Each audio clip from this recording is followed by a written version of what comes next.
Welcome to Chioria Boutique. Allow me to lend you some moonlight.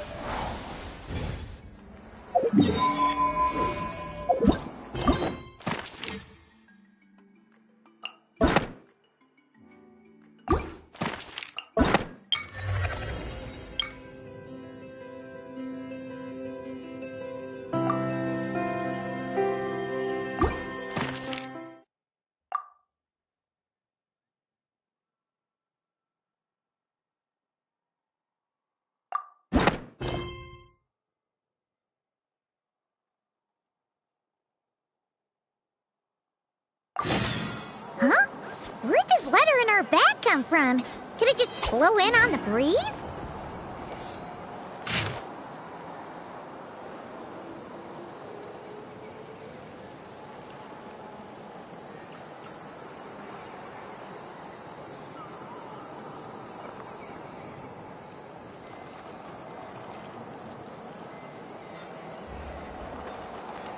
Oh, it's from the tone-deaf bard. Apparently, he wants to hear all about our adventures in Not Cry. Maybe we can get some tasty treats out of him in return. Come on, let's go to Star Snatch Cliff.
Welcome back, old friend.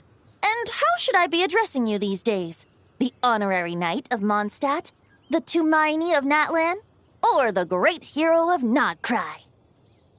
Well, you sure have your finger on the pulse. We've barely caught our breath since Nodcry, but it sounds like you've already heard about what went down. News travels fast on the wind. But before I can turn your tales into tunes, I need to hear them from the horse's mouth. My wine and my lyre are at the ready. So please, traveler, take a seat and tell me your tale.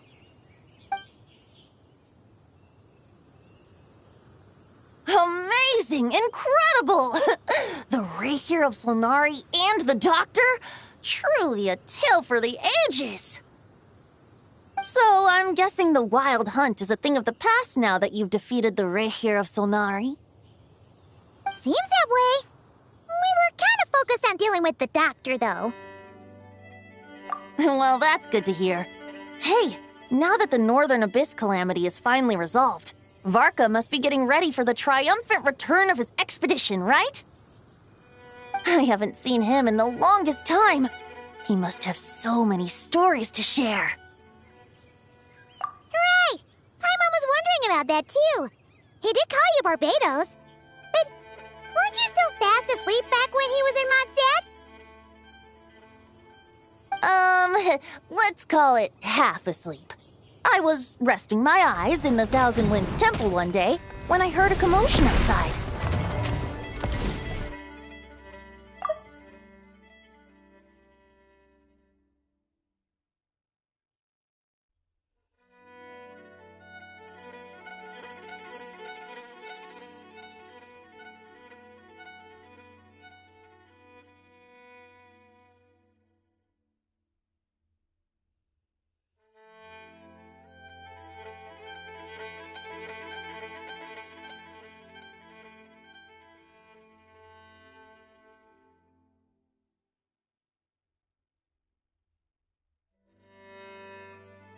It was a young knight who had journeyed there in search of trials and oracles after hearing some tall tales at the local tavern.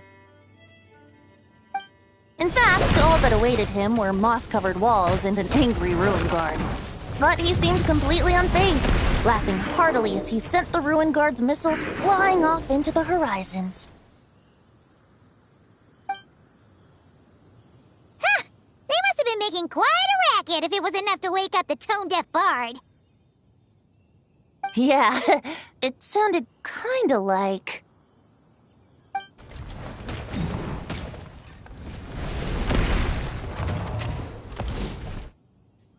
Hey! Is that all you've got? Whoa, bring it on! like that.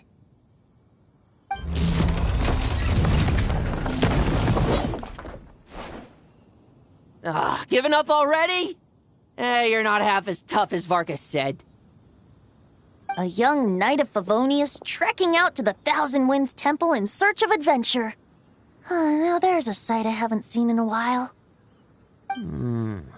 A bard in green clothes. Does this mean... Oh, you're Venti? I was just wondering how I was gonna track you down. Oh! So you were looking for the tone-deaf bard? Strange place to start your search. Hold on. Blonde hair, white hair. You must be the honorary knight. And Paimon! The Grand Master talks about you all the time. Allow me to introduce myself. I'm Lowen, Vice Captain of the 5th Company of the Knights of Favonius and a member of the Expeditionary Force. Pleased to make your acquaintance. Oh, so you're part of the expedition, huh? Right. So that's why Paimon's never seen you around in Mondstadt. Hey, wait a second. We never saw you in Nodcry either. That's probably because when the Wild Hunt was still running rampant, I spent most of my time out on my own, making mincemeat out of monsters. I barely went back to base at all. Then, once the Wild Hunt calmed down, I got sent back to Mondstadt. Mixed blessing, if you ask me. Sounds like I missed out on some serious action. No wonder we never saw you while we were dealing with the doctor. So, why did Varka send you back?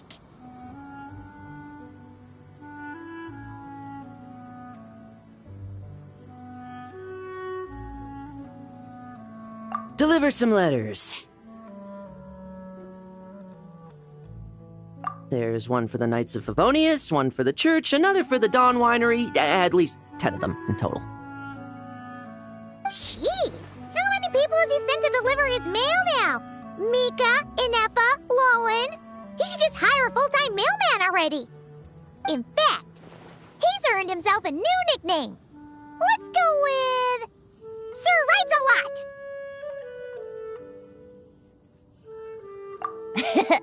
I'll have you know that poetry and letters were humanity's earliest means of expressing their thoughts.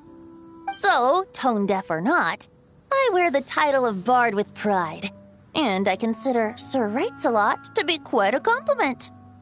Wait, really? Darn it! Maybe Paimon should come up with some harder-hitting nicknames for these two. Anyway, since this young man has come all the way to the Thousand Winds Temple looking for me, I assume he must have a letter for me too. Am I right? You sure are, to use the Grand Master's own words. This one is for the bard in green clothes. These days, I think he goes by Venti. Doesn't really have an address as such. You could start by asking around in Mondstadt, or maybe try your luck at the Thousand Winds Temple. I figured that since there was this punching bag here, Ruin Guard, I could get some practice in while I was at it. So, I came right here the second I got back to Mondstadt. That Varka is so slapdash sometimes. It's a good thing we happen to be nearby. Oh, he also said to remind you to write back. Nothing in particular. Just some idle chatter between two drinking buddies. But if I'm supposed to write back this time... I'll need some time to mull over my response. Varka gave you a whole bunch of letters to deliver, right? Maybe you can head into Mondstadt and deliver the rest of them first? My thoughts exactly. Assuming I can find the way. Hopefully the roads haven't changed too much since the pre-expedition days. Well, why don't we have Mondstadt's honorary knight escort this homeward-bound wanderer to the city? I'm sure some of the recipients of Varka's letters will turn out to be old friends of yours, too. Let's go! It's been a while since Paimon's done any guide work. Thank you so much, honorary knight. And you, Miss Guide.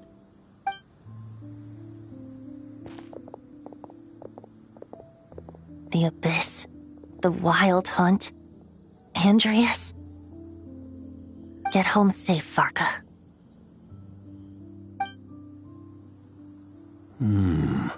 Why do my ears feel so hot all of a sudden?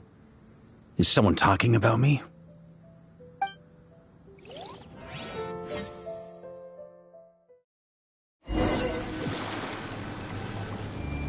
Surely there's no way anyone found the secret stash of cash in my office. That would be terrible. Grandmaster! Bad time to get distracted.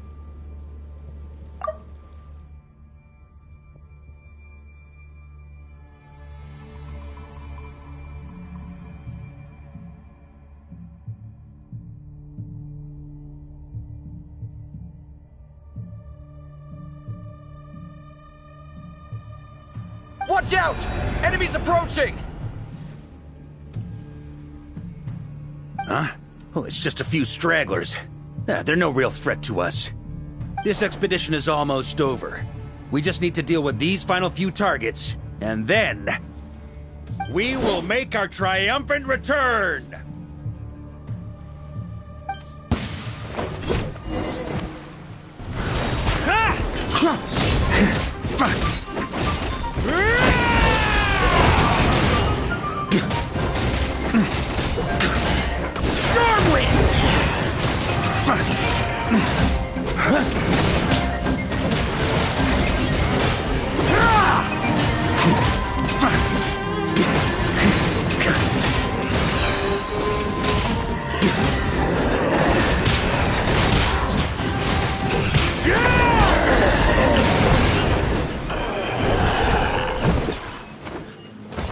Without the ray here of Sonari to direct them, it seems like all that's left is their primal urge to destroy.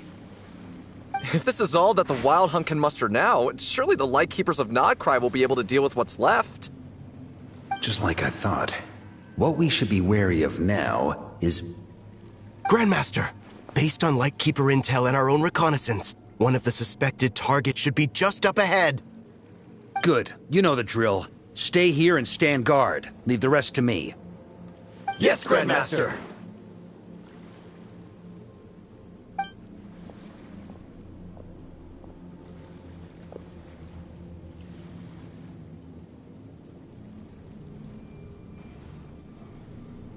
We meet again, Andreas.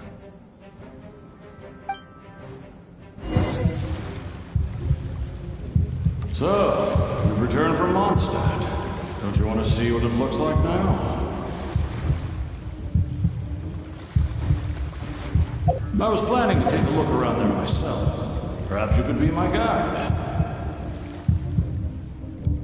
What's this? An echo from 1,000 years ago?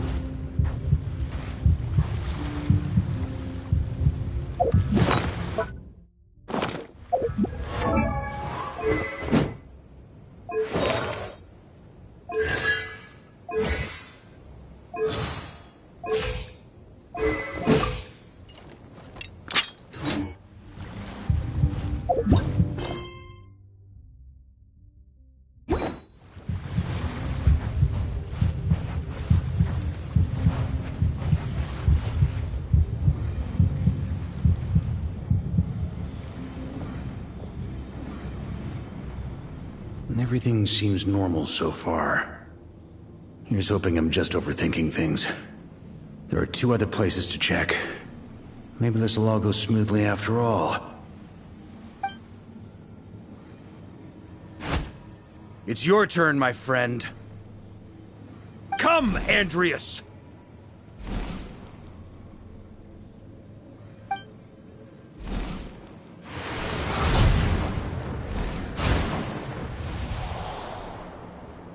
Although, for returning to your old home, perhaps Andreas is a little too ostentatious.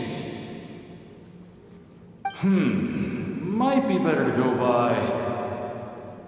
Boreas. Huh? Injustice. Corruption. Iniquity. Is the surface world still as wretched and foul as ever? Answer me, heir to the knighthood of Boreas. Looks like I'm not getting out of this without a fight.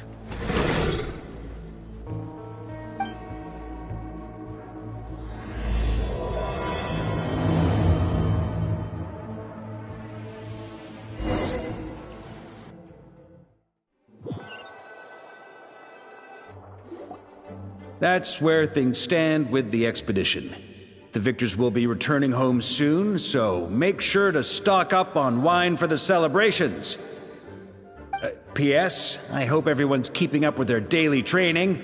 I'll be testing you all when I get back to make sure no one's regressed. P.P.S. I wrote individual letters for each and every one of you. Don't forget to write back. That... Everyone gets one? Wow! Sir Writes-A-Lot is really living up to his name. I guess the Grand Master must have something specific to say to each of us. Even I got a letter, and I'm not a real knight yet. Jean? Oh, yes. That's our Grandmaster for you. By the way, anyone know where I can find the cavalry captain? I have a letter for him as well. You mean Kaya? He said he was meeting a friend from the church at the Angel's Share. Allegedly for work, said he was exchanging intel. But I'd say there's a 50-50 chance he's just there for a drink.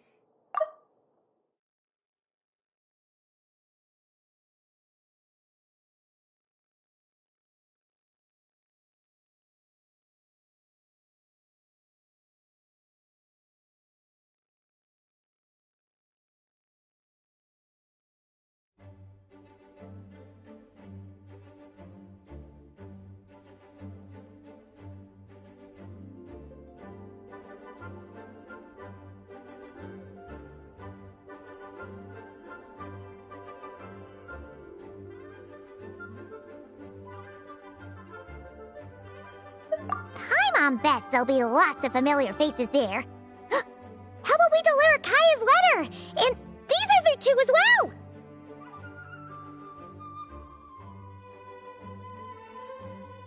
Really? Oh, that would be a great help, thank you.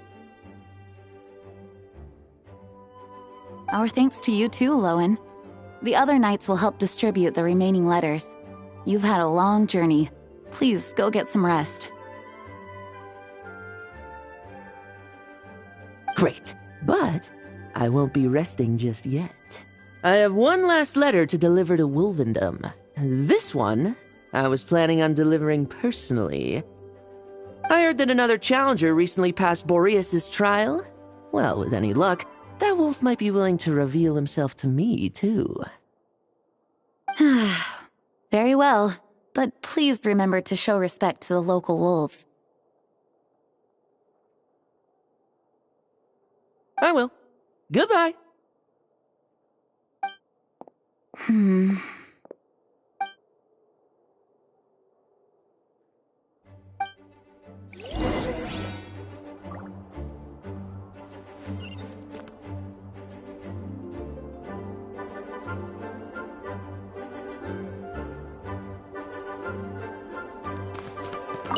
Grandmaster offered lots of advice in his letter regarding my recent assessments.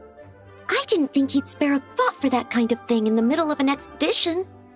So, Honorary Knight, if you have the time, do you think you could help me out with my special training?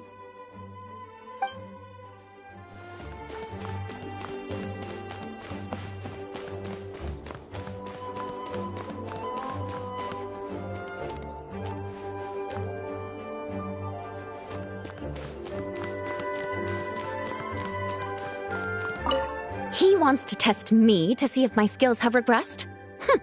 I still haven't forgotten how he went easy on me last time. I'm assuming you must have seen him going all out before. When the time comes, you'd better keep an eye on him for me.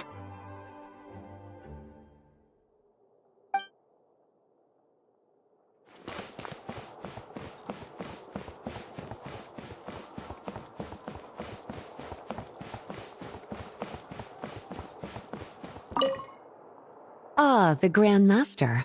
The archives are filled with documents awaiting his review. I'm not letting him run off again until he's finished dealing with every last one. On another note, have you spoken to Jean? I hope she'll finally be able to relax a little once Varka returns.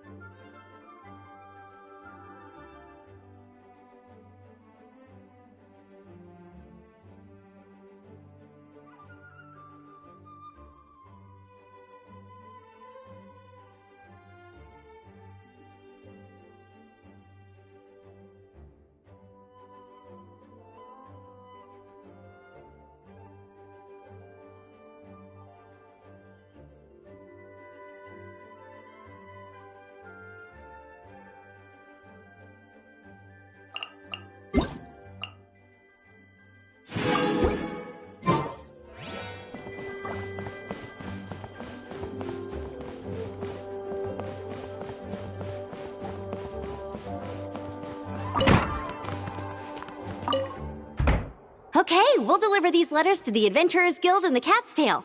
You can just handle the ones for the Angel's share. The expedition is finally wrapping up. Oh, I hope the maps I made on our way there are good enough to get them safely home.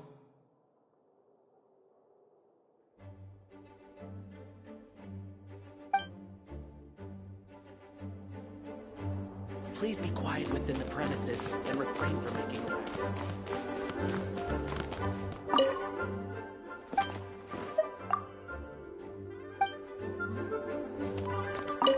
The Grand Master wrote in his letter that the Boom Blossom Bombs we sent worked really well. He wants to know if we've made any more. Uncle Varka's coming home? Yay! I can't wait to go outside and play with him!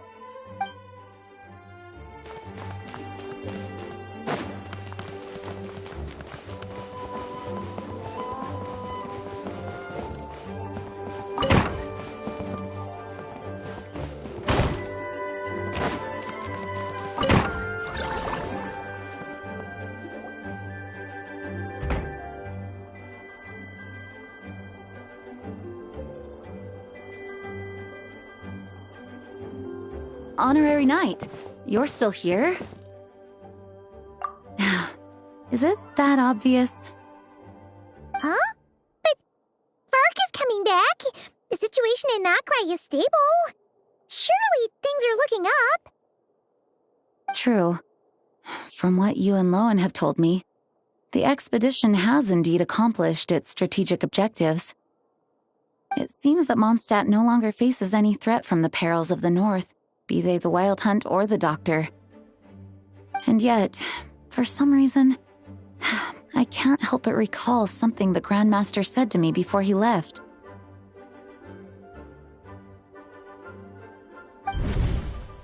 If I don't make it back from this expedition, you'll have to assume the mantle of Grand Master of the Knights of Favonius. If it comes to that, remember to train the next Knight of Boreas in my stead. I've planted some promising seeds in Mondstadt, but they still need time to grow. Some have yet to master the art of social interaction. Some don't yet understand that they, too, need protecting. And some, well, some might not even want to be a knight yet.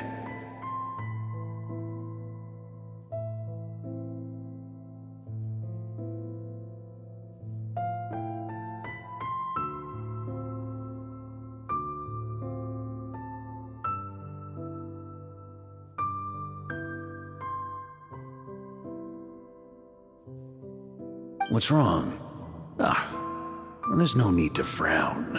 I'm going on an expedition, not marching to my death. This is all just a contingency plan in the event that I'm unable to return. Until I return, I leave them in your care.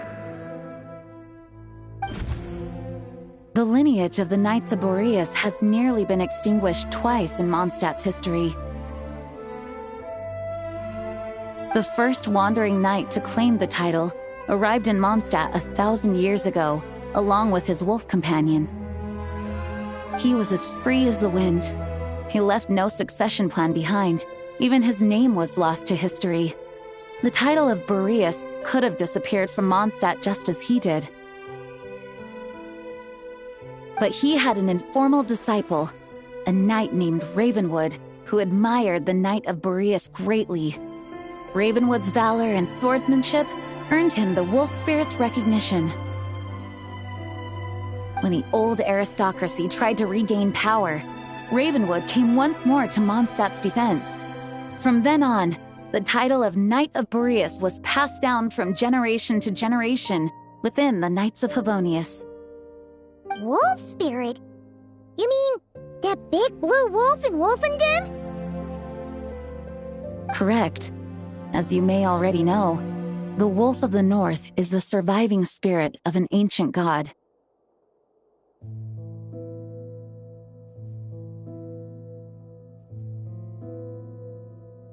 And the Knight of Boreas serves as an intermediary between him and humanity.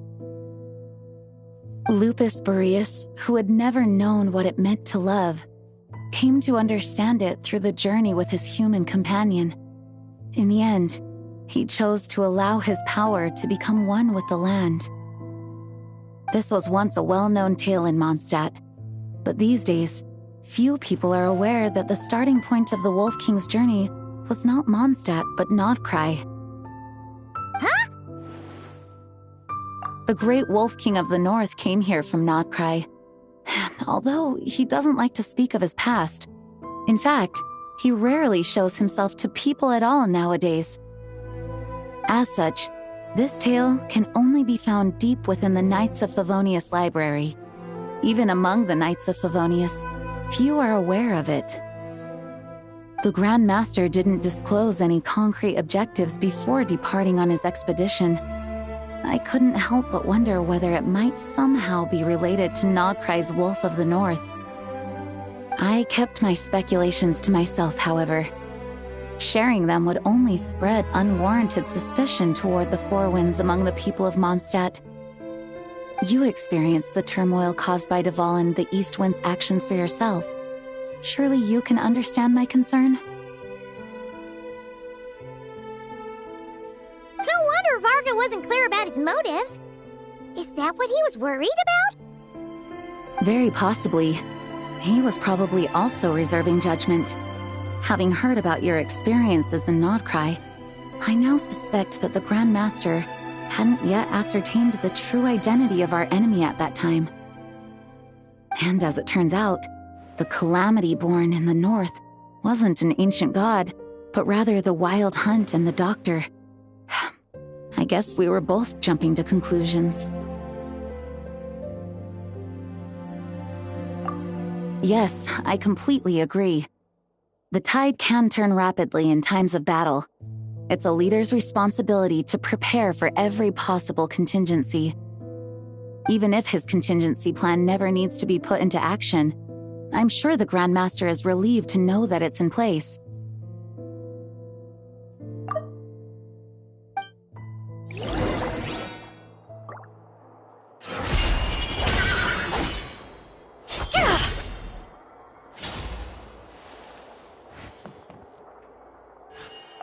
Thank you for being such a patient listener.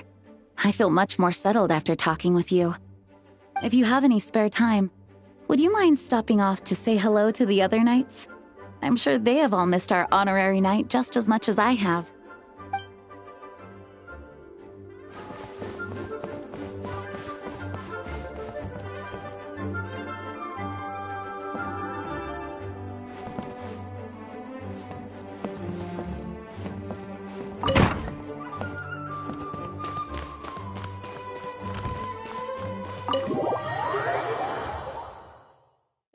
A pretty long conversation, huh? We should probably go deliver those letters to the angel share now.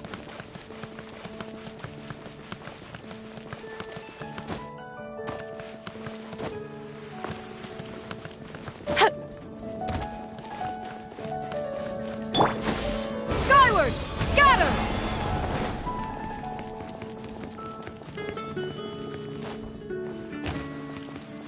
Yeah! Skyward!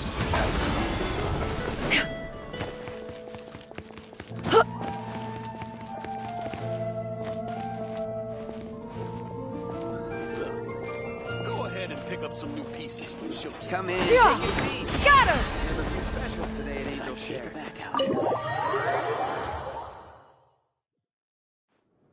When you're mixing drinks in hot weather, start by pouring in cold water and add ice cubes. Then drain out the water before adding the other ingredients. How's that for a secret recipe? Maybe it's worth a little intel in return. Please. I've known that little trick for a good 10 years at least. You'll have to offer something a little more substantial if you're serious about trading. I know there's no one else in the tavern right now, but do you two really need to talk so loudly? Especially if you're supposed to be exchanging confidential information. Kaya! Rosaria! D-Luke! Paimon knew we'd find you here! Looks like it's about to get even noisier. A little liveliness never killed anyone. Traveler, Paimon, what brings you our way? Please allow me to once again express my sincere condolences regarding your late father and the incident with Eric. We make absolutely no excuse for his crimes.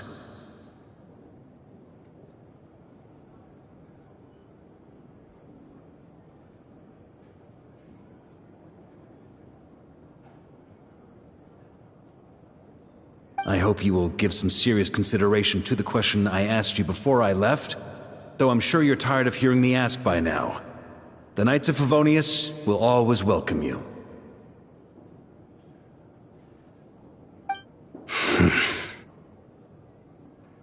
From the look on your face, I'm guessing the Grand Master is still refusing to drop it? He nags like an old man. It's hardly surprising. Huh? Drop what? What's this about? Nothing, really. Before leaving on the expedition, Varka came here to chat with me over a drink. I failed to avoid him.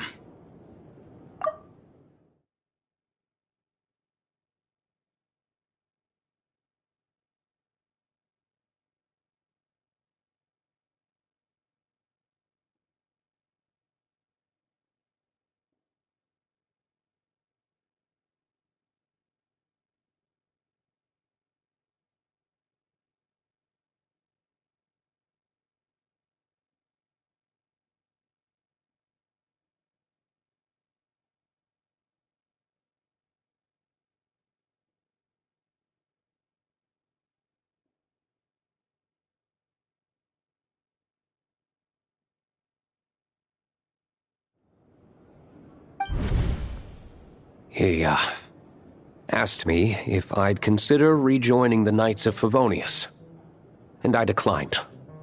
He expressed his regret about everything that happened, and asked me to reconsider. That's all there is to it. Yeah, right! Sounds like you skipped a lot of details. There's clearly more to it. Whatever details I chose to omit are in the past. Dragging them back up now serves no purpose. You say that now, but back then, you couldn't let it go.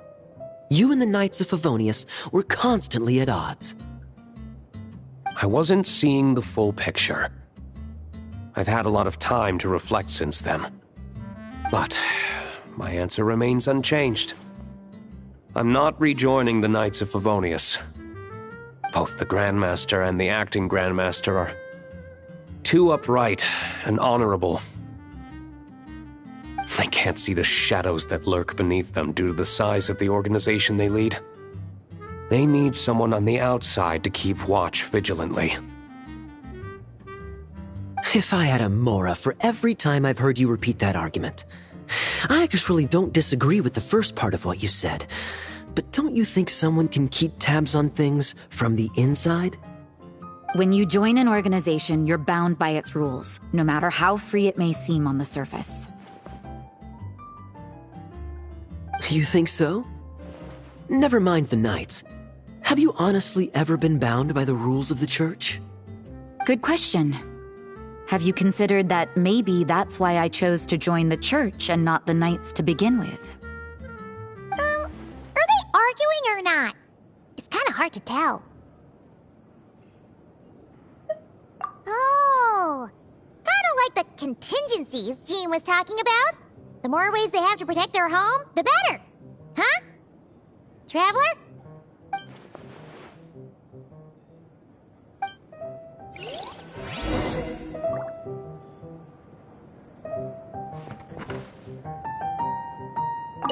What should I report back to the Grand Master on? Let me think. Public order inside the city, monster activity in the wild. Oh, and a review of the latest vintages. I think I'll leave it at that.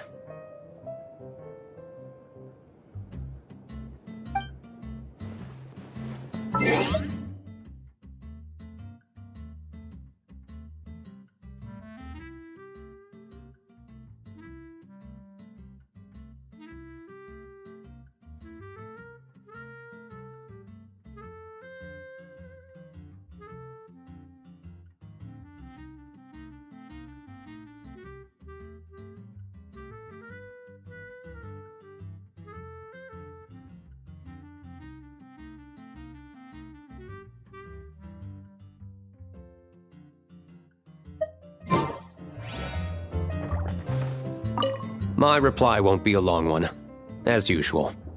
I'm sure Varka won't be surprised.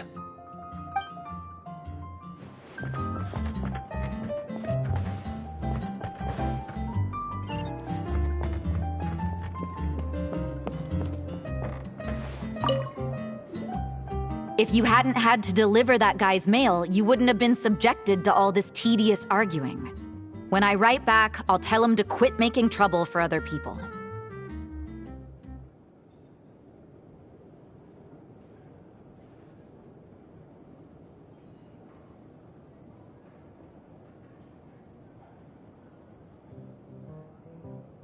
Trouble. Lowen did most of the work. We just volunteered to do the last leg of the journey. Mostly so we could come say hello.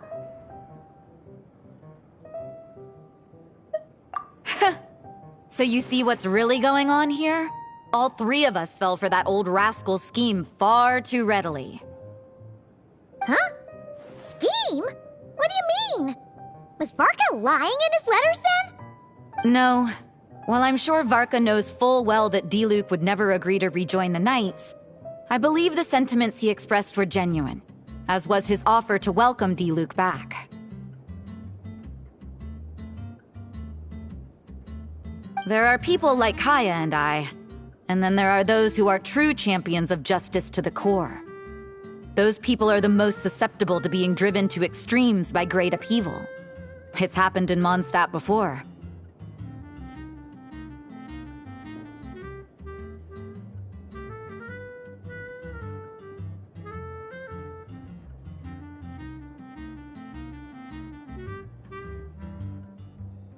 Not only that, but it happened to a Knight of Boreas. That'll really hit home for Varka. And that's why his nagging is even more persistent than usual.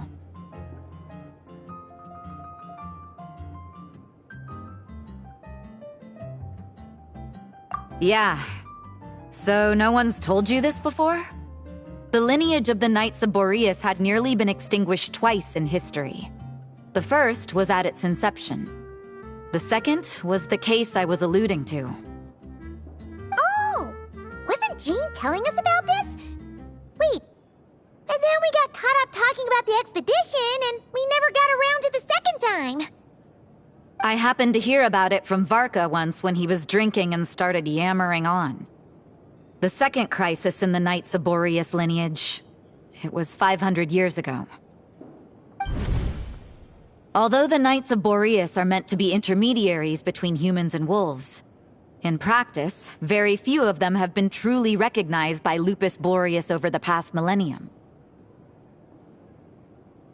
Of those who have, the best known are the first Knight of Boreas, Ravenwood, the wolf pup Rostam, and Varka himself. But 500 years ago, there was one who earned the respect of Boreas even before gaining the title. He was a disciple of Rostam. They thought he would become the mightiest Knight of Boreas who ever lived.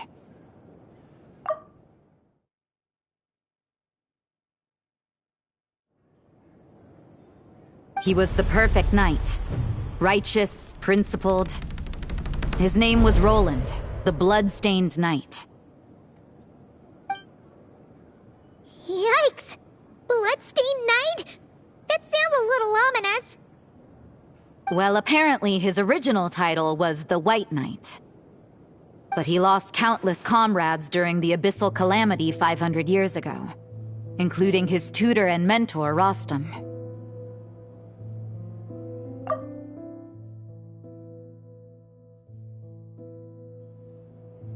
The endless bloodshed stained his sword and armor a crimson as deep as black, transforming the White Knight into the Blood-Stained Knight.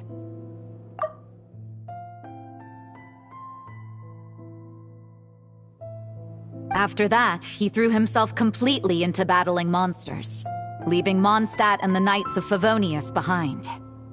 To this day, no one knows his final whereabouts.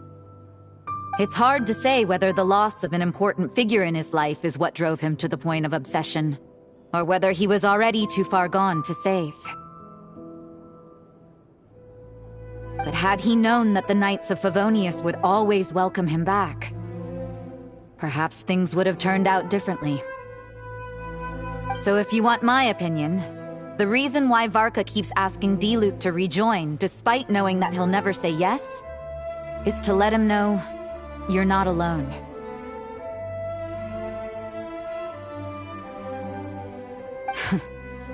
After all these years, he's still as persistent as ever. Just like how he used to be with me.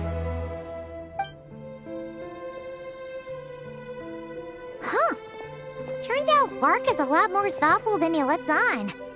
Paimon had the wrong idea about him.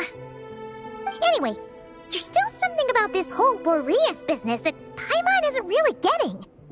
Wasn't Andreas a god in Mondstadt thousands of years in the past?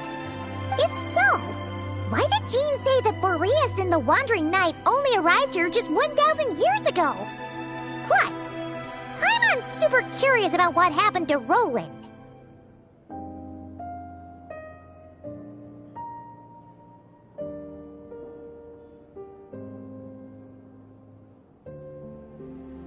That's a great idea! Jean said he hasn't been showing himself much lately, but he always seems happy to oblige whenever you show up. Let's go!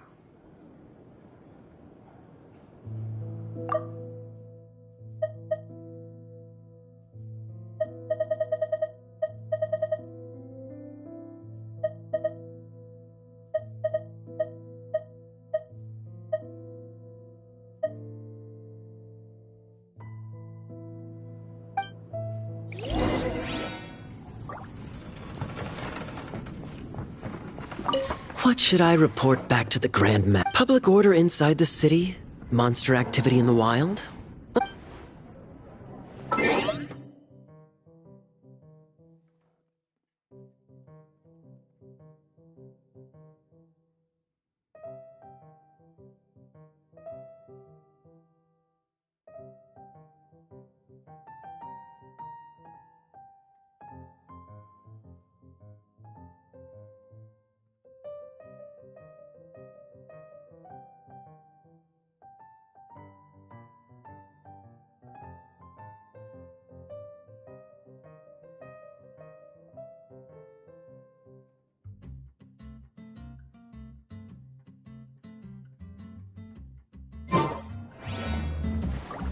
My reply won't be a long one, as usual. I'm sure Varka won't be surprised.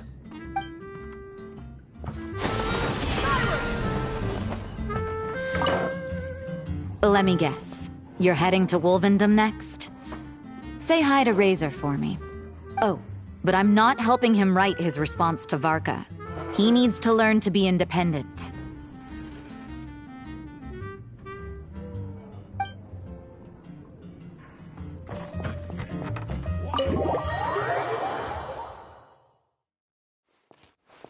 Yeah! Skyward! Scatter!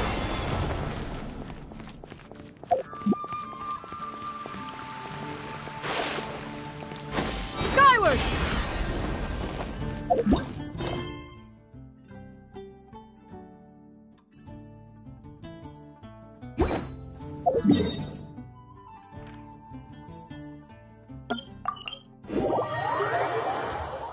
In this era of fair winds and gentle rains, one needs not marshal the winds to deliver the rain clouds.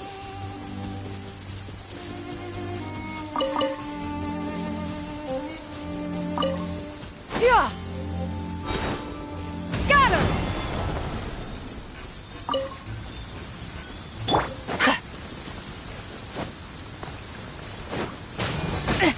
A minor mishap.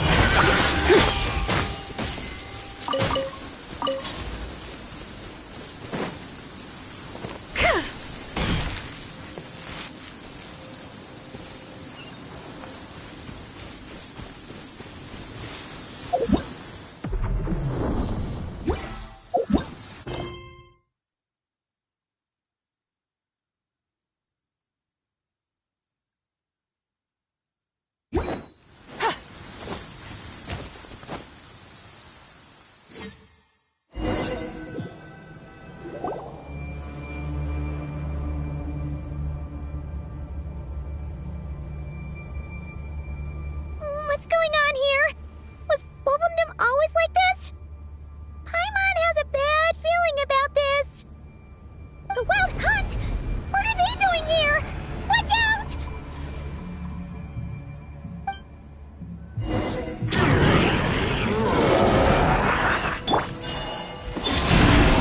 Yeah! Scatter! Skyward! Make way for the Delicate as silk.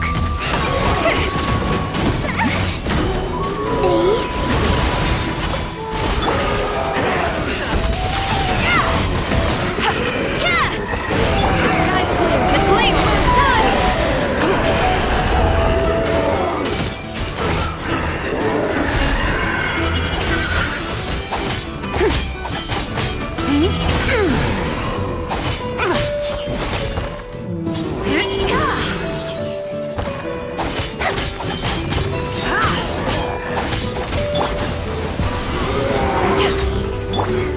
Next customer.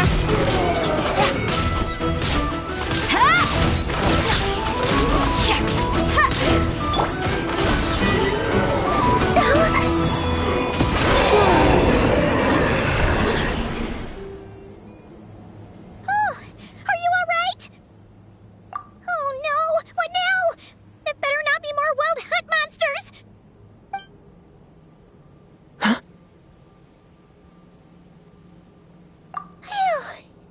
You scared Paimon stiff!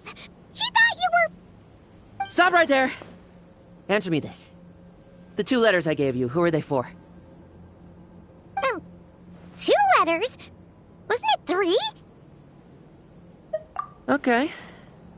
Well, Paimon's coolest naive expression doesn't appear to be an act. Hey! What are you trying to say? Wait, what are you trying to say, huh? Huh? Paimon passed a test? Really? Huh! She didn't even realize she was taking one! You may dispense with your suspicions. The Wolfpack has borne witness. They fought against the aberrations that encroached upon this land. And our attackers showed no ability to disguise themselves this time. A familiar scent. Come, I will await you at the usual grounds. Well, if the boss of Wolvendom has vouched for you, I guess I should apologize for doubting you just now. Sure was. Fortunately, my experience in Nodcry didn't go to waste. Turns out the Wild Hunt all feel the same when you stab them. They didn't stand a chance. Something seems wrong with that old wolf, though. Go on, you should check on him.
Lupus Boreas, not injured.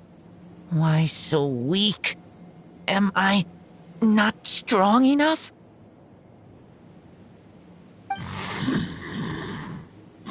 You are not to blame. With your Iron Claw, you successfully blocked their attacks. However, their assault went beyond the mere physical world. They followed my trail from the distant north across the ley lines. They sought to corrupt the territory I protect. But I shall not let them succeed without a fight. We meet again, human Lupical. So, are you saying that the Wild Hunt we just got attacked by came all the way from Nodcry to Mondstadt? How is that even possible? As you know, I stand before you as an incomplete being. I am but one remnant of the god Andrias' soul. The source of this turmoil. I can sense it. It lies in the north. It is the part of me that remains in Nodcry, from whence I came. Huh? Now Paimon's even more confused. How can he be in two places at once?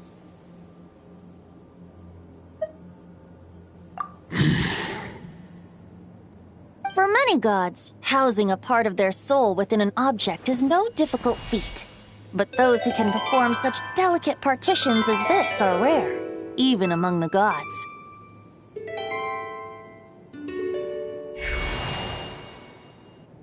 The Wolf King, Andrius, was particularly adept in this art. Otherwise, no remnants of his soul would have survived till the present day. Huh? The bard's back? Toondiff Bard? What are you doing here? Maybe the god of Animo guided me here. For it appears that someone is in need of a tale from the distant past. And our wolf friend doesn't seem too keen on recounting it himself. Who better than a bard to do the honors? Lord Boreas, do I have your blessing to share this story? As you wish. Lupus Boreas wandered the frozen tundra and stumbled into the Seelie Hall. Enchanted by their song, tender as the dawn starlight, and curious about the ways of humankind, the wolf bade farewell to his home and set off for the city to the south.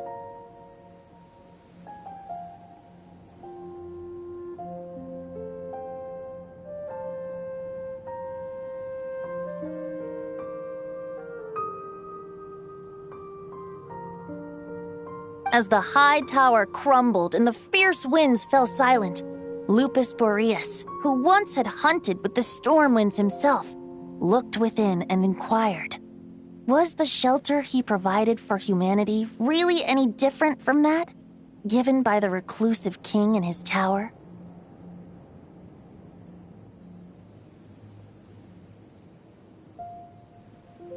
The wolf entrusted those under his protection to a new god, and quietly returned to the frozen north.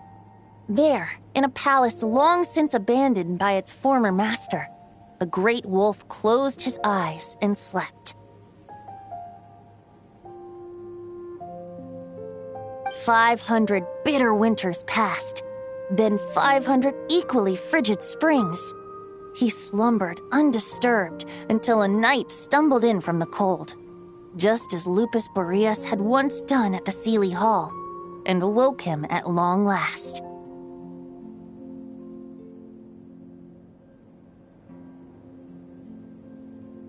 The night asked the wolf to join him on a journey south, to see once more the land that had all but faded from his memory. The gentle wolf, unwilling to refuse the human's earnest plea, split his soul into two halves and left his home once more. Seeing how the ice and snow had given way to verdant plains, hearing the laughter and song that now filled the once somber city, the aging Lupus Boreas turned to his friend, the god of Animo, and remarked, "So, this is the world the humans dreamed of." Though the night's journey was not yet over, the wolf chose to bid farewell to his companion here. He had written the end to his story. What knowledge he had been gifted flowed into the land. Everything he was, he gave unto the world.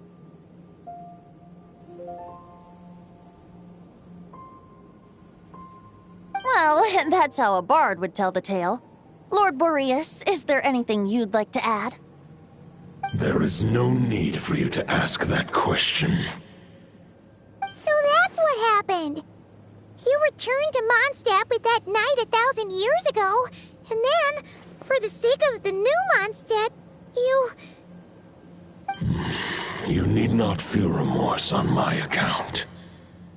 That was my answer, my decision. If anyone should feel regret, it is the part of me who remained in Notcry. I fear Andreas has not found peace in his heart even to this day. That is surely why those vile aberrations were able to exploit his weakness, sowing the seeds of all the turbulence that has ensued. But we followed Boreas' trail in Nodcry. We investigated and discovered no signs of instability. Andreas should still be slumbering by the lakeside. Perhaps all the recent turmoil in Notcry has had unforeseen consequences. And there's more. I detect another familiar scent from across the ley lines. A scent that reeks of blood.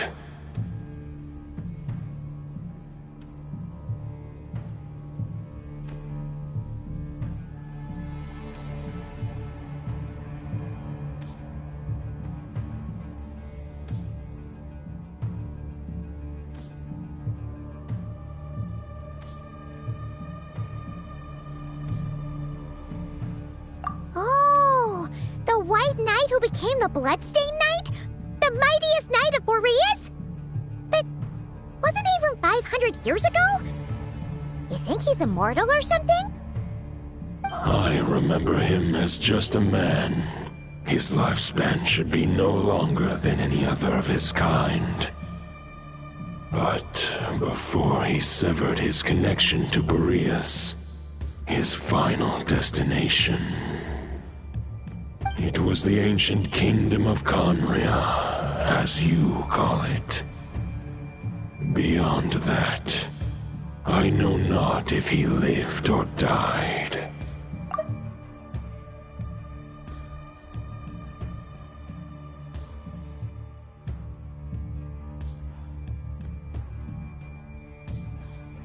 If you want to get to the bottom of this, I'm afraid you'll have to make another trip to Nodcry yourselves. As luck would have it, another old friend of ours just so happens to be free right now. If you ask him nicely, he might give you a lift. That could save you a lot of time on the road. No wonder I can suddenly sense the east wind's presence.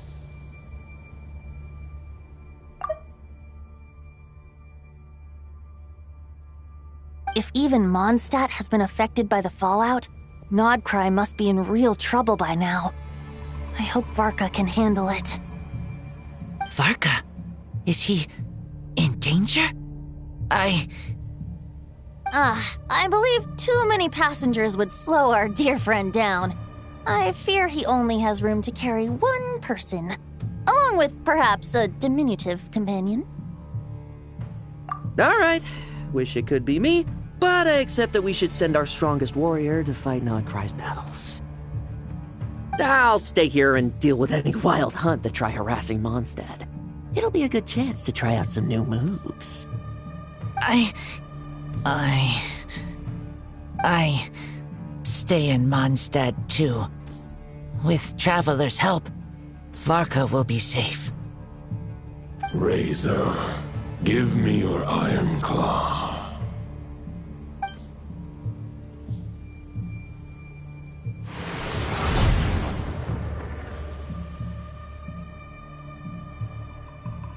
Golden-haired traveler, give this token to the current knight of Boreas.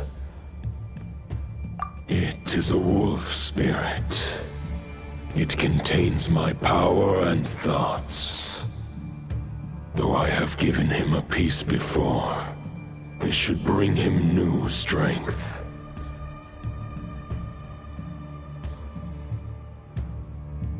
The Dominator of Wolves once bestowed the power of his soul upon his pack, strengthening their hearts and sharpening their claws and fangs.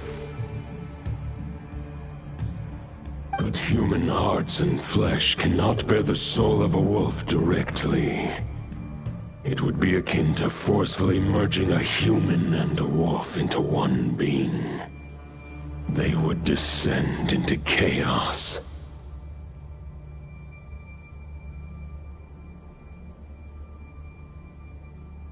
prevent the entanglement of souls.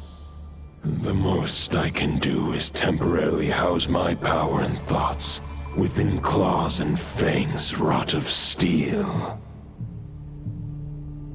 Although, truth be told, that knight does not lack for power. What he needs more is the thoughts within. But I shall leave this for him to explain. The Great Wolf King of the North remains strong for now. Besides, do I not have the protection of my Lupus? I will protect Lupus. The North and Varka, I leave to you. Just give me the word whenever you're ready.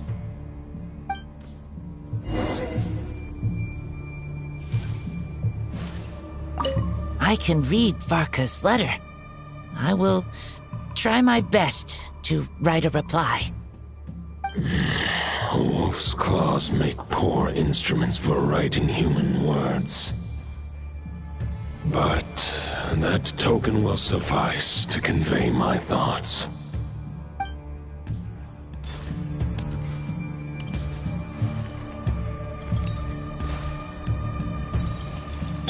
Stray clouds converge!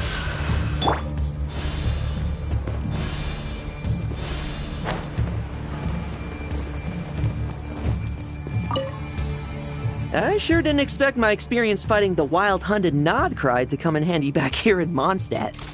Almost makes me wonder if this was the reason I was sent back. Also, how come that bard knows so much, and what was he doing at the Thousand Winds Temple? Well, whatever. I don't really care. As long as I get to do some fighting. I'm looking forward to trading blows with Lupus Boreas when he's fully recovered. I bet he'll wipe the floor with me.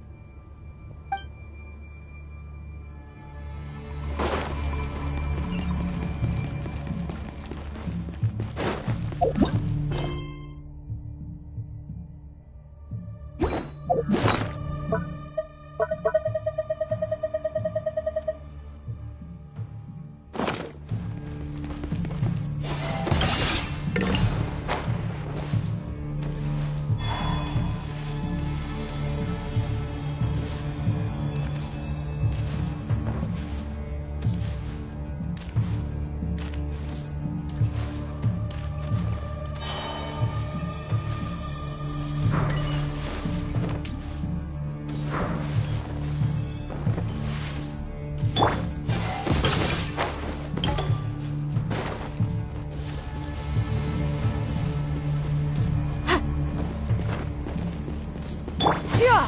Skyward!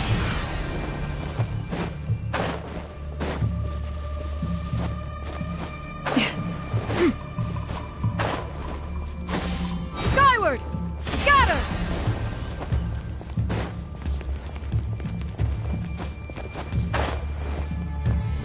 Yeah! Skyward! Scatter!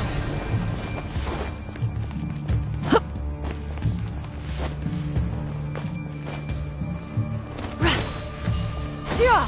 Skyward!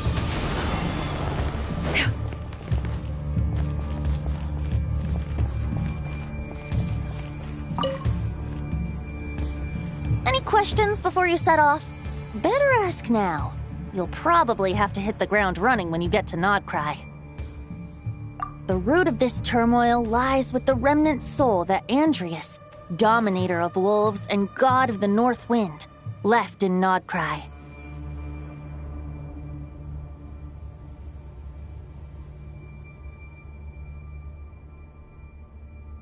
He once left Nodcry and braved the blizzards to confront the god of storms and claim the right to rule. Yet even as the tower fell, he chose to abandon his claim.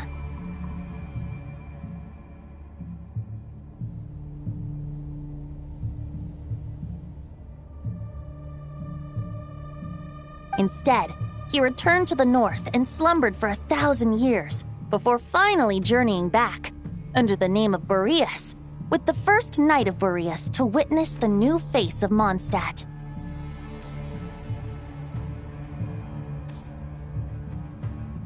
When the wolf spirit could no longer maintain his physical form, Boreas chose to pour his power into the ley lines.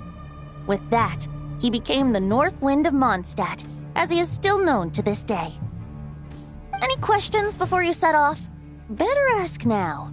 You'll probably have to hit the ground running when you get to Nodcry. 500 years ago, Roland seemed destined to become the mightiest knight of Boreas ever to have lived, but he was too pure of heart. He believed firmly in his own ideals of chivalry, vowing to eliminate all injustice from the world. But the world had never been perfect and pure, nor would it ever be. Neither his mentor, the wolf pup Rostam, nor the Grand Master, known as the Lion of Light, could persuade him to temper his obsession. But what was the scent that reeks of blood that Lupus Boreas sensed? And what is its connection to Conria and the Abyss? Perhaps you will uncover the truth in Nodcry. Any questions before you set off? Bet the soul of a wolf is as unyielding as ice, and Andreas is a master of molding and shaping it. His people once drew great strength and wisdom from the wolf spirit. But human hearts and flesh cannot contain the soul of a god. Attempting to place the wolf spirit in a human vessel would slowly devour their sense of self, even if Lupus Boreas did not intend for that to happen. That's why Lupus Boreas developed the technique of imbuing weapons with his soul. It is his way of blessing his human Lupical with the wolf spirit's protection. In fact, there is an ancient song that tells this tale. A weapon once of common iron, now through friendship turned divine. Twixt man and wolf a bond was made, a power born within the blade.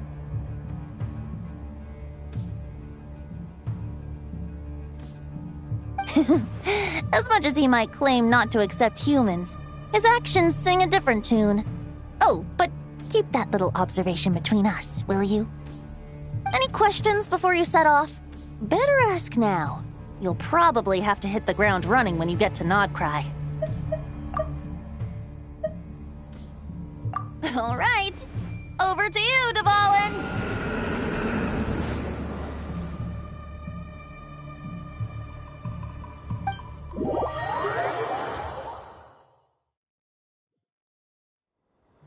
The Knight of Boreas awaits below.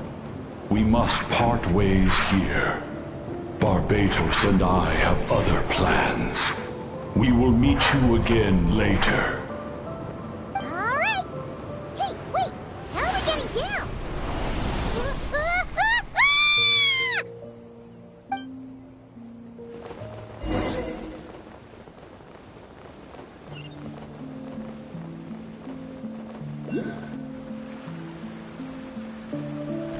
Hold the line! The enemy's on the brink of collapse! Grandmaster! It's...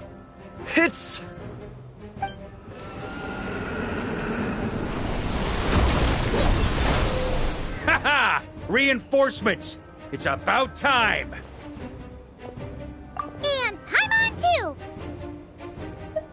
We're just about hanging in there. Most of their grunts are taken care of now. Their leader's gonna have to make a decision soon.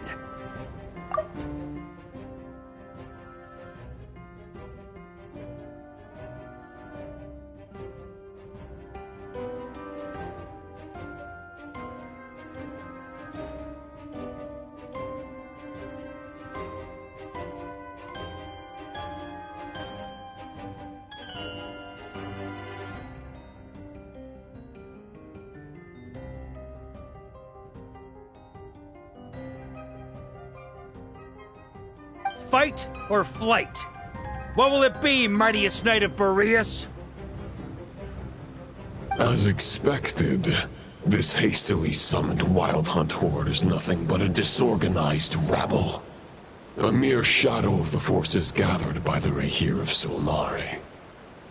But they have served their purpose. I now understand your tactics, and you, in turn, understand mine. This is fair. This is the way of chivalry. Farewell, heir to the knighthood of Boreas. Whether you choose to resist me or not, I shall set right the injustices of this world. In the name of the blood-stained knight.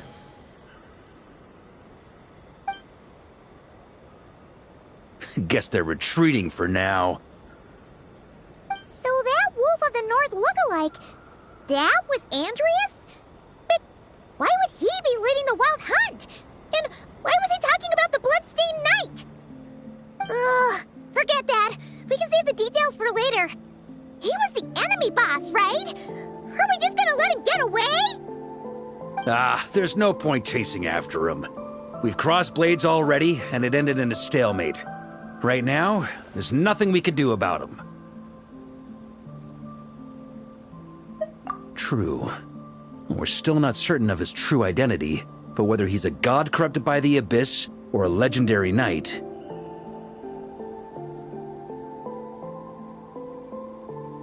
killing him might be just about possible, especially now that you're here. The difficult part is, we can't kill him right now. Huh? What do you mean? Is he immortal or something? No. Judging from our skirmishes so far, I don't think he's got any special abilities of that caliber. Nor does he have the ridiculous level of power wielded by the Five Sinners. But, compared to Rerir, our current foe clearly has a better understanding of how to exploit Nodcry to his advantage, particularly when it comes to Andreas' remnant soul.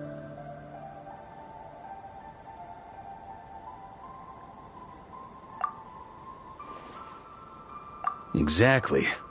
Sounds like you realize what the crux of the issue is. I managed to cut off a sample from our foe, which Albedo and Durin are analyzing as we speak. Meanwhile, our other allies should be making their way home from their own battles by now. Let's discuss this further when they're back. We still have some big challenges ahead before this expedition can finally be declared a victory.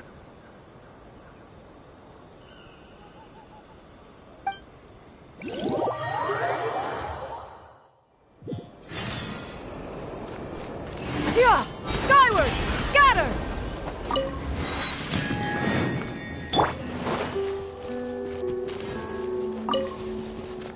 The meeting's probably gonna be in the biggest tent, right? Looks like a bunch of people are there already. Why don't we go chat with them?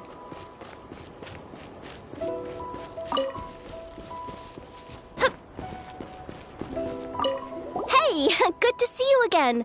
Oh, Boss Sneff asked me to pass on a message. She went to see Lauma and Columbina at the Frost Moon Scions. Apparently, there haven't been any changes to that space the Rahir of Solnari's in. That means the recent wild hunt attacks have nothing to do with Rerir, right? Whew, that's a relief. Paimon doesn't fancy facing him again. They're keeping a close watch on it just in case. With so many moon experts on the case, we're in pretty safe hands, huh? Oh yeah, Lauma and Columbina asked me to pass on a message too. Focus on the enemy you are facing. The moon will protect you all. Huh, you know something?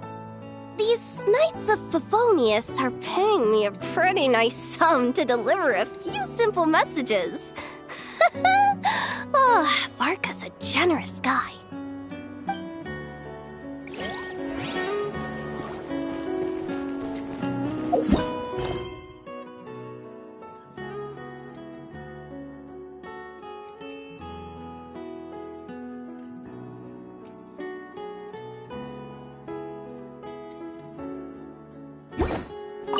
Hey, good to she went to see Lauma. That means they're keeping... Oh, yeah. Huh, you know...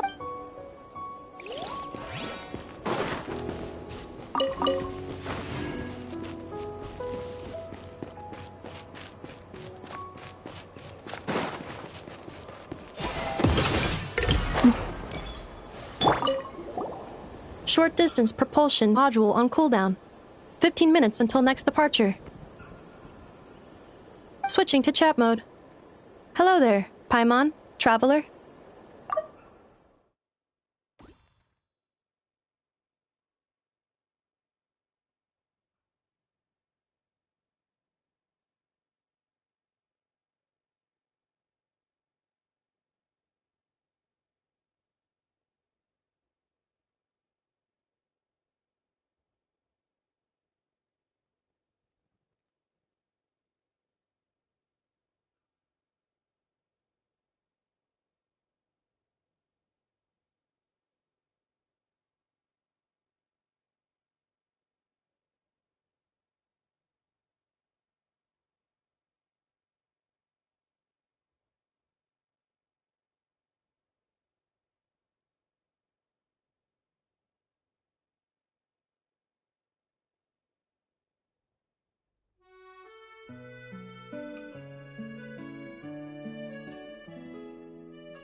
Varka placed a sizable order with the Clink Clink Krumkake craft shop. Aino is hard at work producing the strategic reserve, while I am handling the deliveries. Secondly, I am also here to attend the meeting in her place.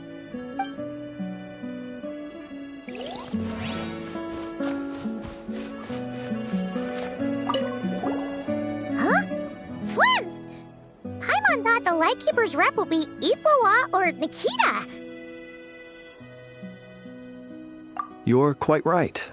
However, Itlua and Nikita are both busy organizing the Ratniki's region-wide response to the recent attacks. And since I'm well acquainted with everyone else here, I was the one they recommended to attend the meeting. Sometimes you don't get a choice when there might be consequences down the line.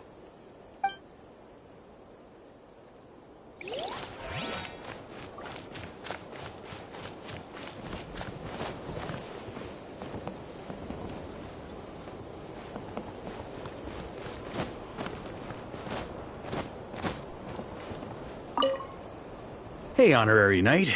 Looks like pretty much everyone's here. Albedo and Durin are just wrapping up their analysis. You want to wait for them here? That works too. All right. You keep gathering intel.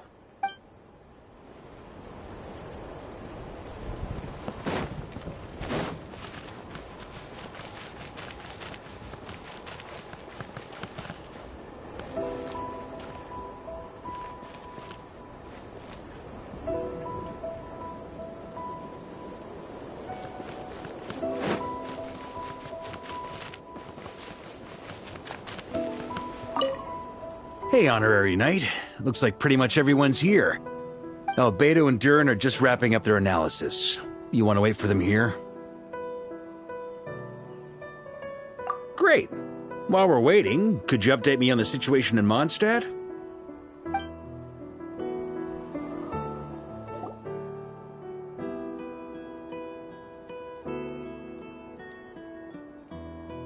And that's where things stand. The Wild Hunt is no longer under the Reikir of Solnari's control, but it has been reborn from the ashes and is now launching widespread attacks.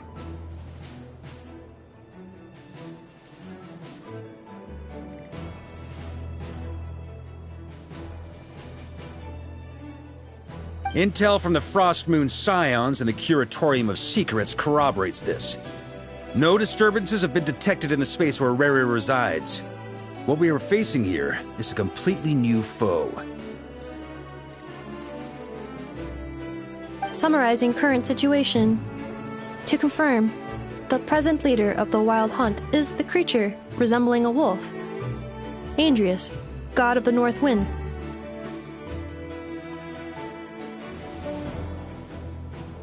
More precisely, it's the external will that has seized control of Andrius' spirit, namely Roland, the Bloodstained Knight. Whoa. Hold on. I'm completely lost. Isn't Roland some monstatter from like 500 years ago? How'd he suddenly get wrapped up with a god from 1,000 years in the past and the present-day Wild Hunt? Allow us to explain that part. Are you familiar with compensation mechanisms? When an organism sustains damage, relevant tissues will undergo changes to offset the loss of function. For example, when one kidney is damaged, the other will be strengthened to compensate. Or, when a main artery is blocked, the collateral vessels become more active. Similarly, when the Wild Hunt lost their leader, the Abyss harnessed the memories that flow throughout the ley lines to fashion a new one, fit for the present circumstances.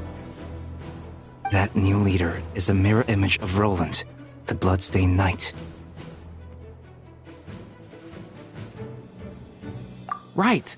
No matter how strong the compensation is, it will never quite match the functionality of the original organ. The Roland replica can't possibly imitate Varir's overwhelming power, nor his ability to disguise himself as others.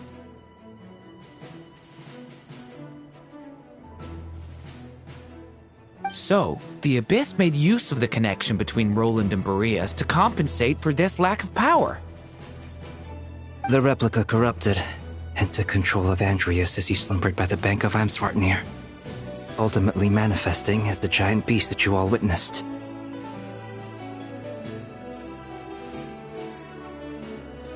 However, exactly why the Abyss chose Roland to mimic, and indeed how it was able to do so, remains unclear. I guess he must have gotten caught up with the Abyss or Nodcry somehow during his wanderings through Tevat. But we can keep those questions on the back burner. Okay, Paimon gets all that, but what did you mean when you said we can't kill him right now? We can't kill him right now because a dead god may prove more dangerous than a living one. From intelligence gathered during the expedition, we have reason to believe that the power released when a god is felled can have catastrophic consequences for us mortals.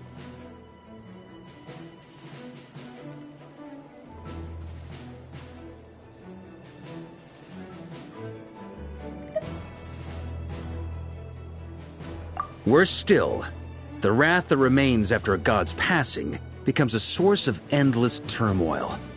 Once god remains contaminate the land, they will persist for thousands of years.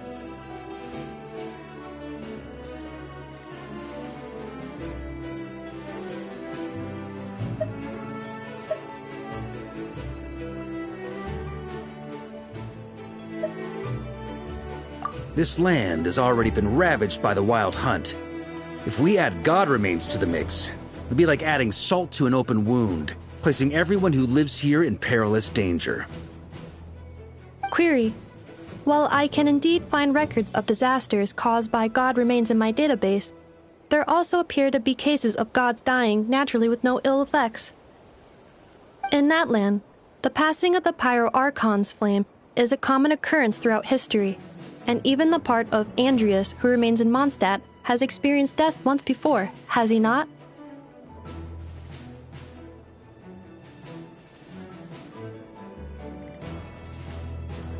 Great question. Glad you asked. Honorary Knight, you said Lupus Boreas gave you a token to pass on to me? Please, present it now. It should help explain things faster.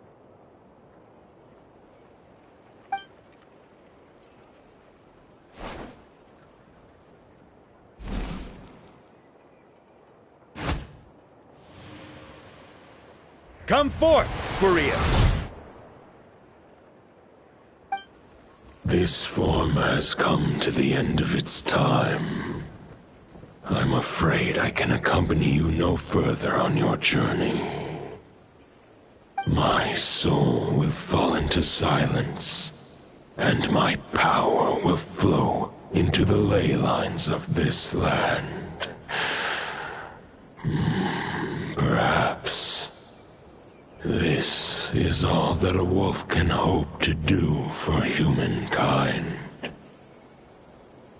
Do not grieve for me, for this is the end I have chosen. Instead, remember that one day, your wandering too must come to an end.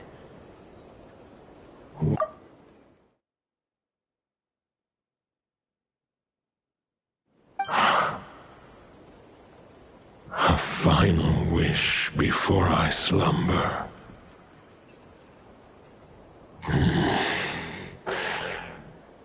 Sing me a song. That melody you so often hummed in the taverns.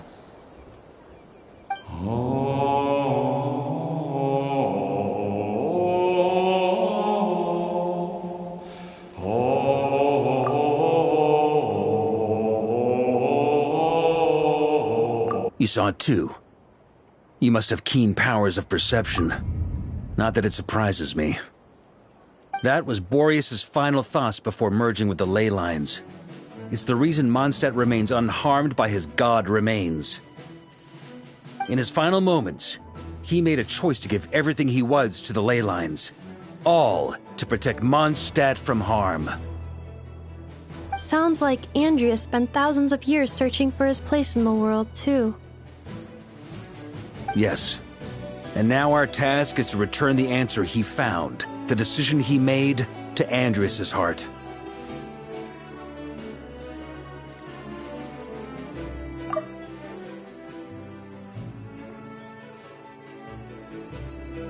Only then can he break free from the corruption and control of the Abyss, and make that decision once more.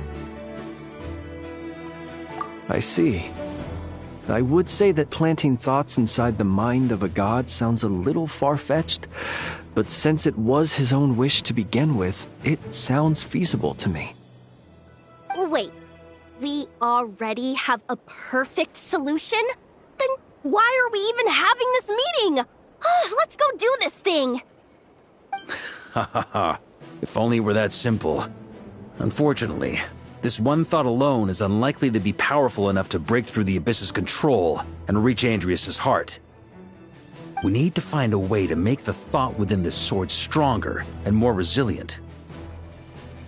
For now, Boreas needs all his remaining strength to fight against the abyssal corruption to Mondstadt's ley lines. He can't afford to send us any more of his power.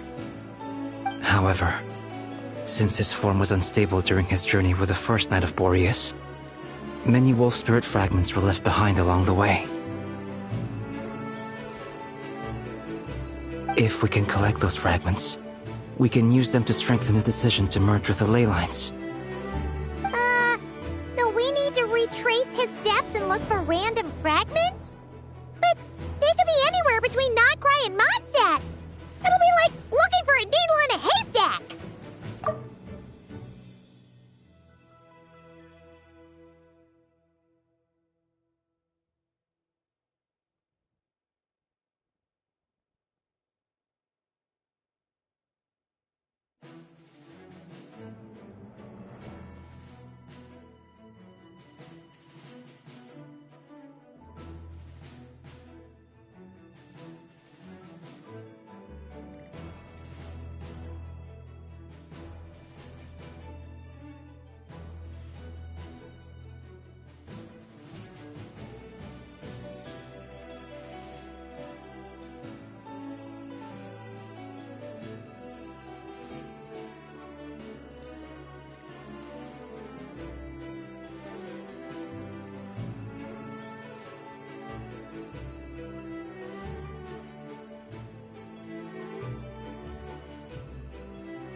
You don't need to worry about that. There's a few fragments left to gather in Nodcry, but apart from that, most of them are already inside this sword. I've been collecting them during the whole expedition. Huh? Wait, really? I mean, it's an expedition, not a stroll in the park. Each step of the way, we've been hard at work planning for every possible contingency. Not just the wild hunt in the abyss, but ancient gods remaining in Nodcry. Sounds like this plan was a long time in the making. It's almost as if you foresaw the future. As a matter of fact, I did. I caught a glimpse of fate's reflection. But I can't take credit for it. It was all thanks to the help of a few friends.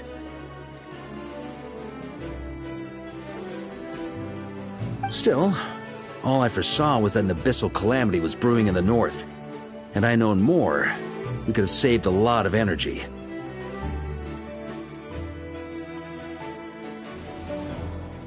Instead, we've had to make best guesses, prepare for every possible scenario.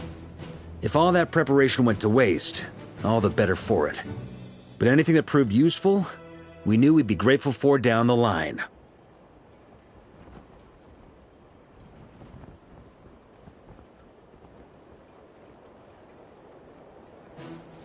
Sure is. Just one crucial step remains.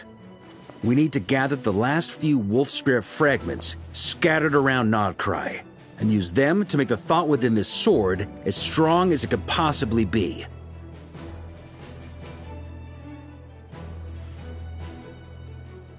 According to what Boreas told me before we left Mondstadt, his form was at its most unstable at the beginning of his journey. That means the fragments here should be the most powerful ones.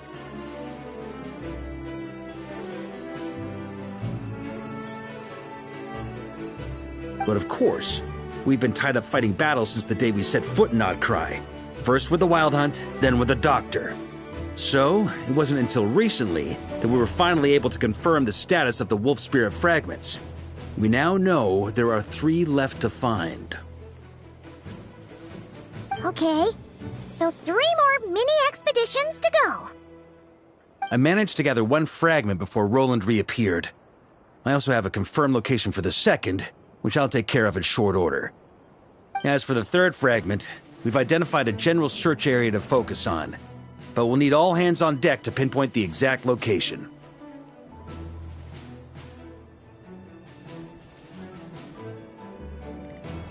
The final snag is that since our foe is a replica of Roland, he too will be aware of Andrias' history. He's sure to try and sabotage our plans by any means at his disposal. So everyone needs to bring their A game. With our foe being from Mondstadt, it's our duty as Mondstadters to defeat him. And since the Wild Hunt is involved, the Lightkeepers will provide their full support. The Clink Clink Krumkake craft shop will also help in any way we can. So what do they need me here for? Wait, I think maybe I signed a contract at some point. Didn't exactly scrutinize it, though. I mean, who actually reads those things anyway, right? Ah, great. Knew I could count on you all. Lastly, our friend from the Curatorium of Secrets will provide intel and relay battlefield communications. Looking at you, Yehoda. So, you'll be darting back and forth across the battlefield, dodging the Wild Hunt and the shadow of an ancient god. I'm impressed by your courage, Miss Yehoda.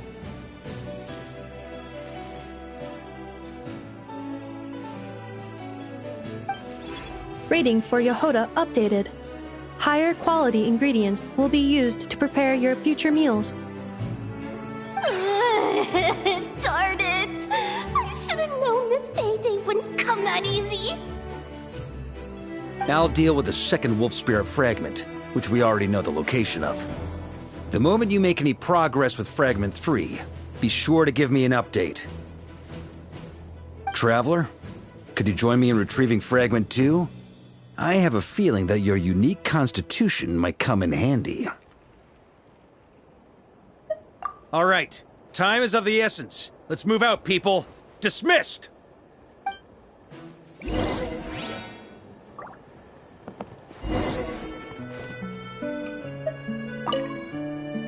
Remnant fragments of an ancient god.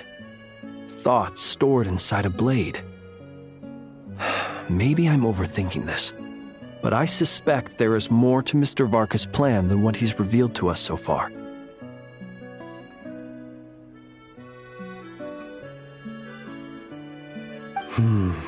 Then again, the enemy can harness the Wild Hunt to spy on us wherever we go.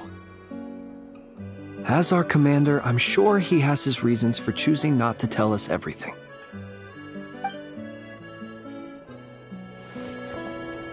Speaking of contingency plans, I now recall that Varka also made a contingency plan when he asked me to deliver that letter.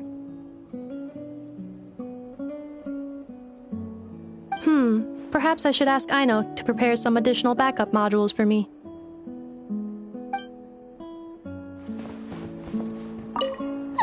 Yehuda, you dummy!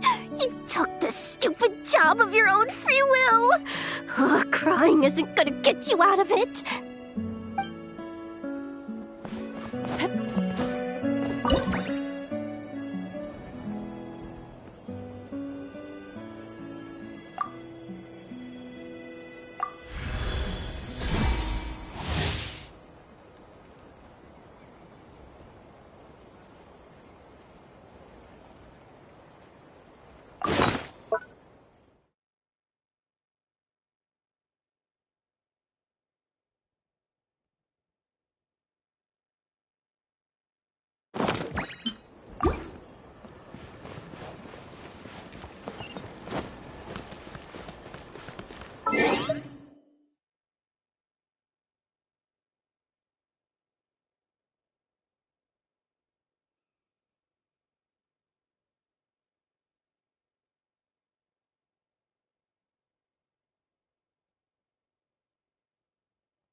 The moon is barely visible.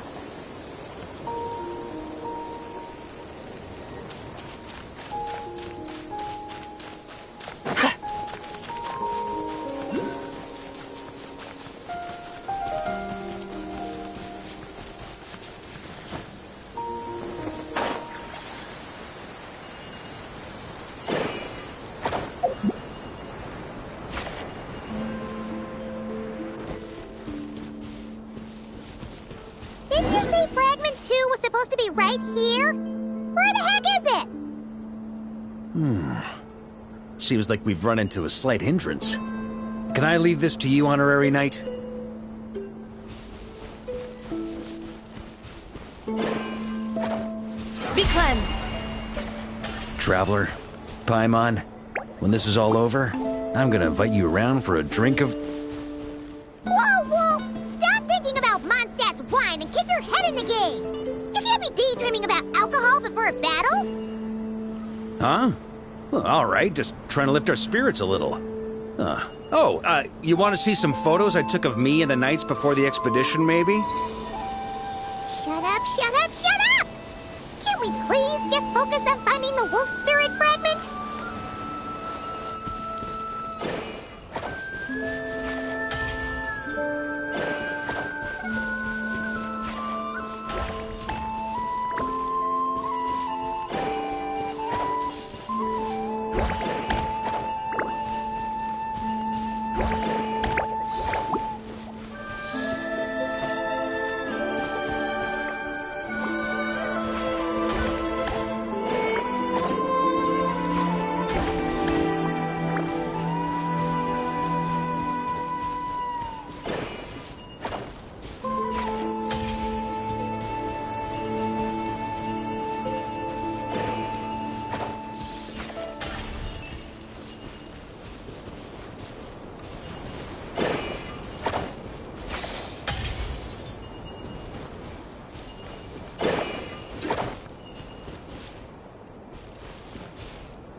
We're looking for? What do we do with it? I once got Boreas to explain to me how he stores his soul inside objects. All I need to do is transfer it to my sword.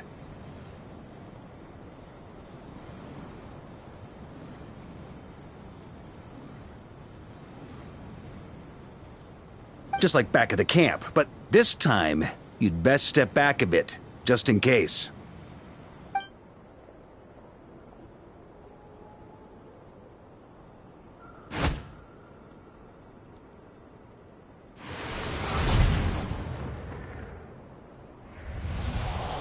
So, you're saying you don't know how to love people, and you don't understand human love either.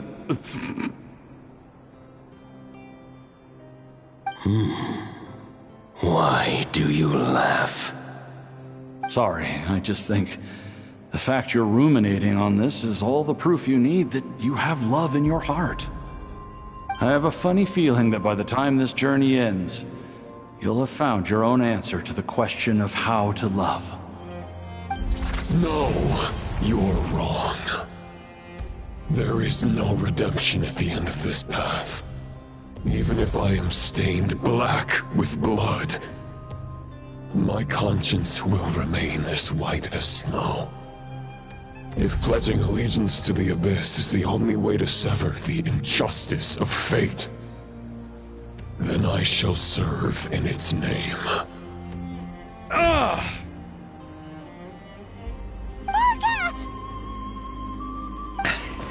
Oh, sure enough, this place has been corrupted by Roland's will. Whew. I'm fine. I was prepared for this. It wasn't enough to pose a serious threat. We got here just in time. The fragment hasn't been fully corrupted yet. Assuming we can undo the damage, it should still be usable. Purifying the abyssal corruption would definitely be a safe approach. But that's not the only reason I wanted you to come. Could you try reversing the corruption? Not purifying it, exactly, but separating out the Roland part from the wolf spirit. So, keep the Roland part intact as well as the wolf spirit part? Why would you want to do that? Firstly, to test whether it's possible. And secondly, to view Roland's memories. As they say, know thyself, know thy enemy. Understanding our foe is our surest path to defeating him. Let me think. How was it explained to me? Ah, yes. Focus on a single thought within the 1,000 winds. Capture that unique wisp before it blows away.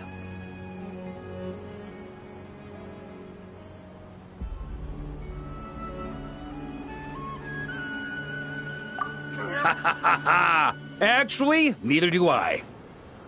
Huh. Sounds like something a certain tone-deaf bard would come up with when he can't think of anything meaningful to say. Wait, don't tell Paimon that's what actually happened. I thought it might mean something to you. Never mind. I'll explain it in more human terms. Traveler, when you were in Natland, you went fishing for ancient names, correct?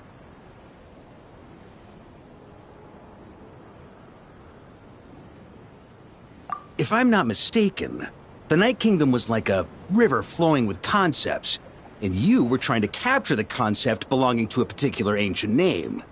I'm thinking the same basic principles should apply here. Okay, but back then, we had a bow and a net. This time, we don't have anything at all. This wolf spirit fragment is like a puddle compared to the Night Kingdom. No need for a boat. As for a net, this is what I've heard. Thoughts and emotions are like interwoven threads. They can create a net, or they can create a rope. They can separate love from hatred, and they can bind objects and events together.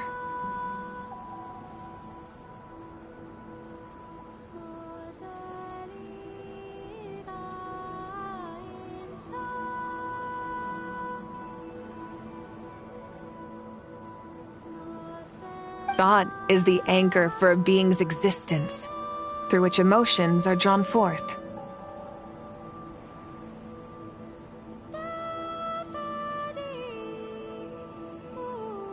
Also, we barely know anything about Roland. How are we supposed to use thoughts to anchor him?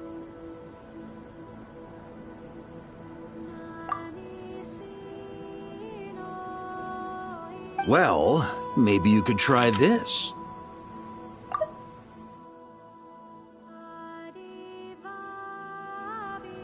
What is it? It looks old and tattered. It's an unsent letter, written by the wolf pup Rostam, Knight of Boreas, from 500 years ago. It was meant for his disciple, the White Knight Roland.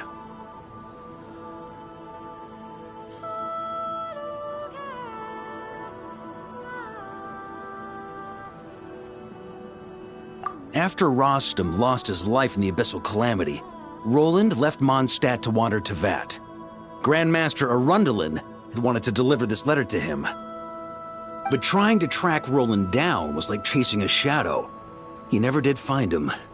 And so this letter has been sitting at the Knights of Favonius headquarters ever since. Quite the antique, then. But how exactly is it supposed to anchor Roland? Yeah, I'm honestly not sure. Hey! What happened to Mr. Plans for every contingency? You're just making this up as you go along! What can I say? Some people like to wait till they've got all their ducks in a row before taking the first step, but I prefer to dive on in and plan as I go. I've been doing it that way for the whole expedition. But anyway, don't they say that poetry and letters were humanity's earliest means of expressing their thoughts? Can't hurt to give it a try, surely.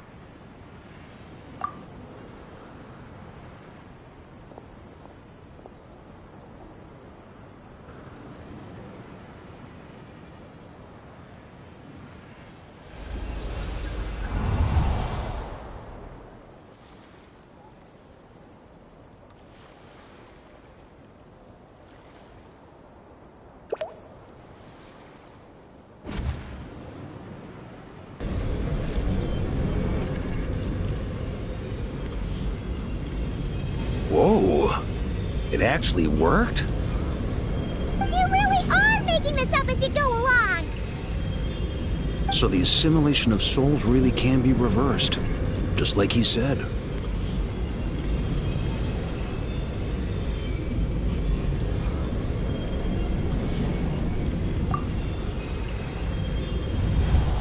If what you say is true, the monsters I've slain, the justice I have sought to uphold, for mortals to escape this tragic fate, there is only one path. A great and ancient kingdom was wrongfully cursed, turning its inhabitants into monsters. The code of chivalry tolerates not such injustice. If Abyss be thy name, I pledge to you my loyalty. And that is where the blood-stained knight's tale came to an end. With that, he bade his humanity farewell. I dare say you must find it quite ironic, Knight of Boreas.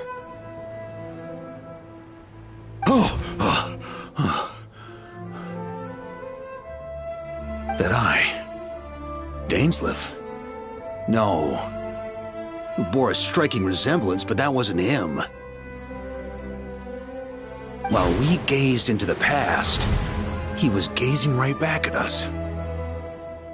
Could it be? So that's what happened. After leaving Mondstadt and wandering the land, Roland ventured underground and saw a revelation from the Visionary. Once he had learned of Conria's fate, he saw the gods' judgment as the greatest injustice. So he surrendered himself to the Abyss.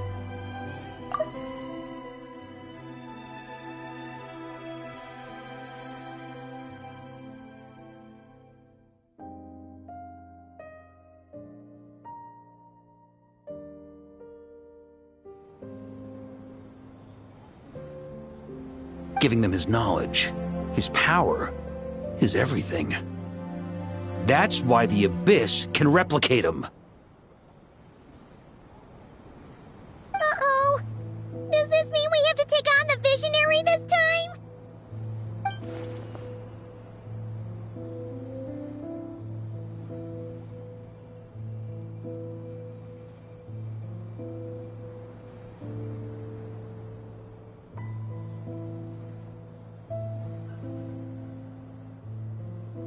I'm inclined to agree.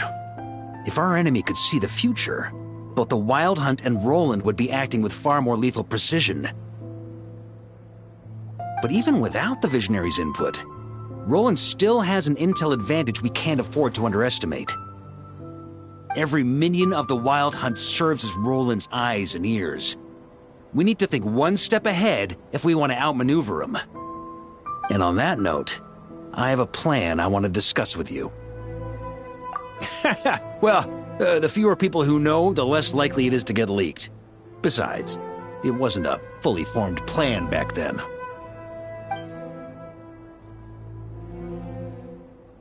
That about covers it. Sorry to ask so much of you again. No plan is free of risks. At least this one actually gives us a shot at fully eliminating the danger posed by this ancient god. Surely that's got to make the risk worth taking.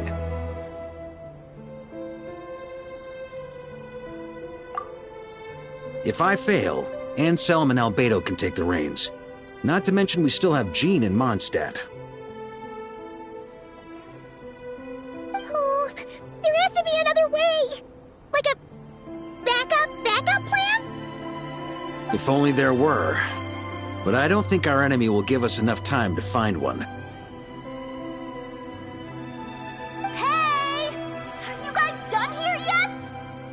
Ah, Yehoda! Yes, we've successfully retrieved the Wolf Spirit fragment here. Any progress with Fragment 3? Nope. It's a total disaster! More Wild Hunt monsters than I've seen in my whole life! We need backup urgently! Come quick! Come on, we're out of time. You'll just have to trust me on this one.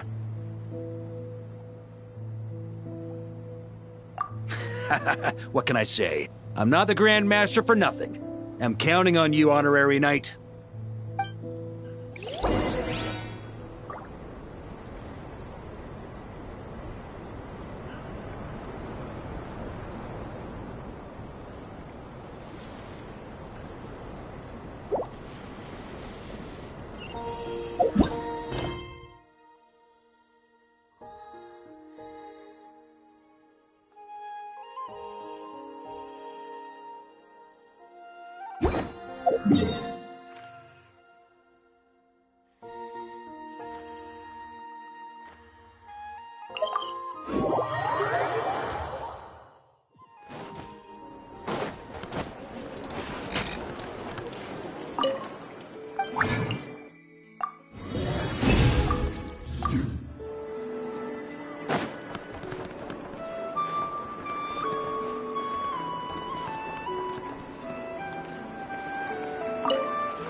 And that's the alchemical transmutation process. What do you think? Would you like to try it yourself? I still can't remember the formula from just now. If I damage the crafting bench... For small-scale work like this, failure will only result in the loss of materials. Besides, losing materials is an unavoidable part of learning alchemy. Yes, after all, alchemy counts as common sense in this world. Durin happens to be interested in this too. Although the environment here is somewhat rudimentary, it's good enough to teach some basic formulas. I wrote down all the formulas Albedo taught me. There are so many numbers and symbols, it feels like I'm trudging through mud. When it comes to learning, how fast you go isn't what matters. What matters most is laying a solid foundation every step of the way. It looks like we've used up most of our materials. For now, let's head back and retrieve some more.